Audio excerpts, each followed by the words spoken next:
You're taking a live look at Paycor Stadium, pairing this beautiful sunny afternoon with temperatures in the low 60s right about now, upper 50s in some spots as well. We're going to be hitting the middle 60s this afternoon. Good afternoon, I'm Meteorologist Erin Ashley. We're talking about the chilly mornings, the nice sunny afternoons. We really have entered into a comfortable fall forecast in which, well, yeah, you're going to need the jackets in the mornings. The afternoons, you can make the argument for maybe holding on to some long sleeves for the first time in a long time. But yeah, those temperatures that we're seeing right now, upper 50s, lower 60s. To put in perspective, we woke up on Tuesday and Wednesday mornings. No. We woke up on Monday and Tuesday mornings in the middle 60s. So we haven't even gotten that warm today. Now we do expect to get about that warm with temperatures heading into your afternoon here in the middle 60s in wall-to-wall sunshine. You don't really have anything to worry about as far as rain goes. Maybe just a bit of a noticeable breeze out there, but a lot of sun will take us into your evening, and temperatures will be dropping into the upper 50s for any of those late Thursday evening plans. And we do want to give you the first alert that tomorrow morning could be waking up to a little bit of frost. You'll see why here in just a second as this loads. There it is, the upper 30s possible here in Cincinnati.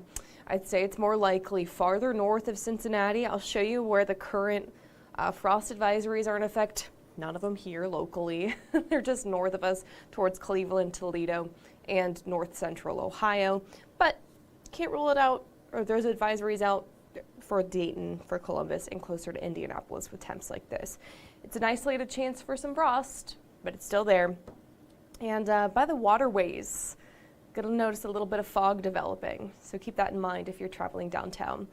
And then the afternoon looks great, upper 60s by the heat of the day tomorrow, and then for the evening plans, low 60s and dropping for any and all of the area high school football games. Our game of the week here at Fox 19 is Harrison at Talawanda, taking place in Oxford, to temperatures in the afternoon in the low 60s, or I should say the evening. That sun will be setting very quickly, which means those temperatures are going to be dropping pretty quickly. We're going to round things out, final whistle, in the middle 50s. So a light jacket, maybe needing the blanket.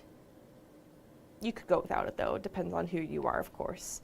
The afternoons, of course, we get into your weekend. They look fantastic for the River Roots Festival. Really not a whole lot to report on other than those chilly mornings. That's probably the biggest impact that I'm tracking here in your 7-day forecast, at least for the next 4 to 5 days, because by next week, we are tracking the return of the middle 70s. That's right. These temps are just temporary with another warm up on the horizon.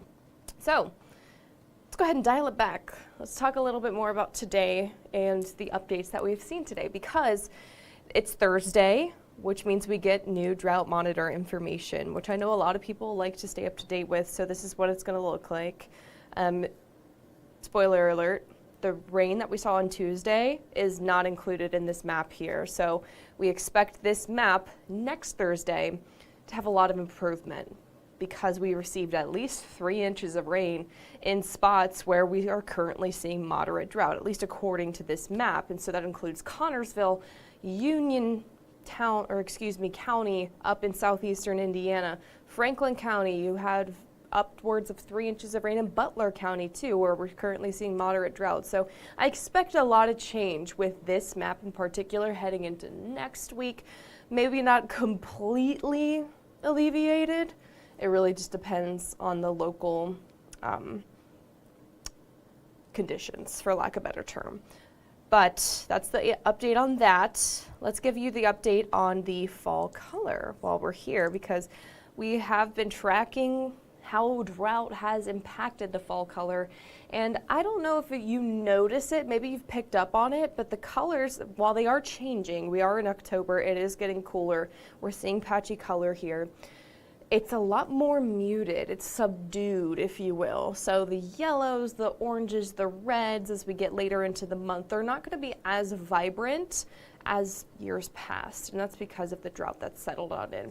Now, if you remember last year, the drought was a lot worse, which means the color was a lot worse. So you can make the argument this year is better in regards to the fall color, but overall the drought really is having its effect on how vibrant these colors are going to be and currently are. Peak is it going to be at the end of the month. We're still about 2 to 3 weeks away. Give you an idea of what fall color looks like across the nation. I love looking at this map. Our partners at Explore Fall do some wonderful work, and this is the update from a week ago. We're going to get some new data coming in today, actually, and we'll have that information for you guys on Fox 19 at 3.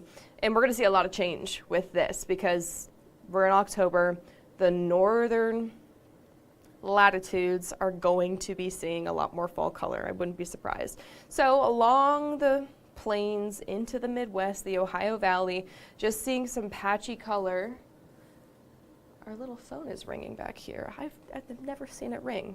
Anyways, if it continues to ring, we'll go ahead and ignore that, but just so you guys know, if you hear it in the background, that's what it is.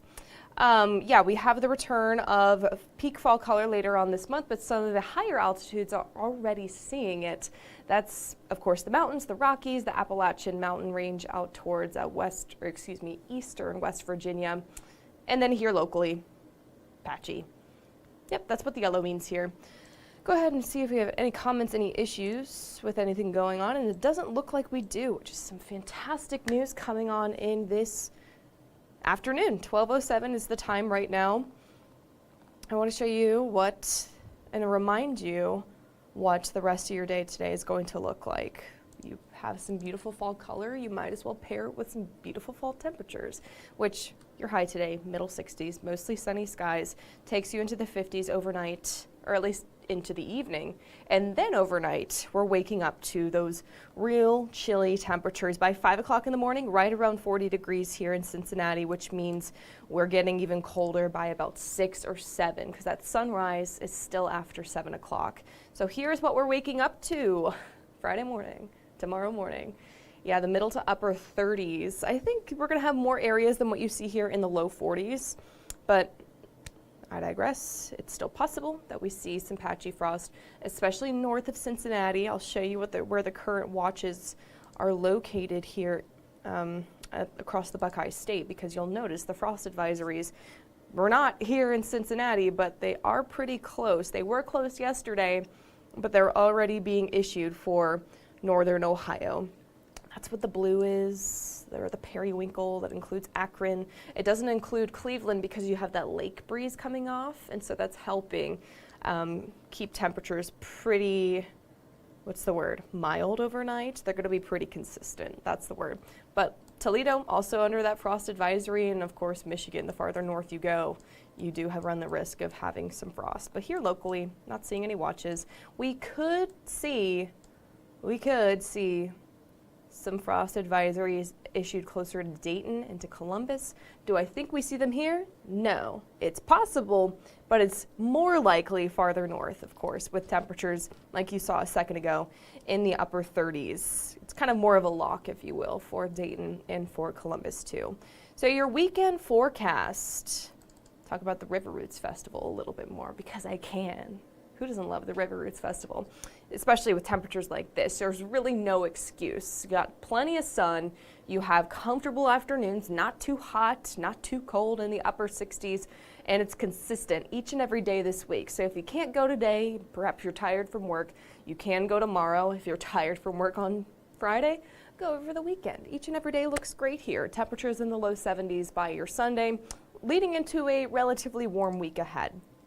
Like we've been tracking over the last few days, while this little fall-like spell of weather is comfortable and really nice for those of us who have been really wishing for true October, we are rebounding a little bit into next week. Those temperatures are. So middle 70s, it's nothing huge. In fact, this last weekend we were well into the 80s, and so it's just going to be relatively warm. 76 degrees, t-shirt weather for sure, and not seeing any big rain here in that 10-day forecast either. So here's the first alert extended forecast. Notice I'm not seeing any rainy icons here for the 7-day, with temperatures in the middle to upper 60s Thursday, Friday, Saturday, Those mornings are going to be nice and chilly, especially Friday morning. And then as clouds build late Friday evening into your Saturday, it's going to keep things a little bit more regulated. We're not going to see those 30s for Saturday because of the clouds. But Sunday, Monday, Tuesday, and into Wednesday, back in the 70s, and then eventually the middle 70s.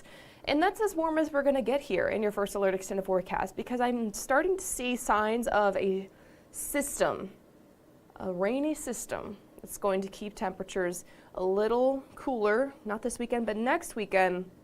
And there's a lot of uncertainty in how that's going to play out, but we do have a chance for some rain as soon as Friday of next week. So a week from tomorrow, you might not see any rain until then. Perhaps that's good news, perhaps you want more rain. But again, we saw inches of rain over the last few days, and we will not see any more as we head into your weekend. Great for the plants, not so great for the plants. Okay. See if you have any questions coming on in this afternoon. JD is once again asking for the weather in Canton tomorrow morning. It's going to be chilly. I show you the frost advisory that is issued for Canton, so frost may be likely with temperatures in the 30s. I'm doing well. Thank you for asking, and no other questions coming on in this afternoon. So, like I mentioned, we're going to be watching for those chilly mornings, the near frosty morning that we could see tomorrow, and I will let you know if anything changes about that. But for now, signing off here in Queensgate, I'm meteorologist Erin Ashley, and have a great rest of your Thursday.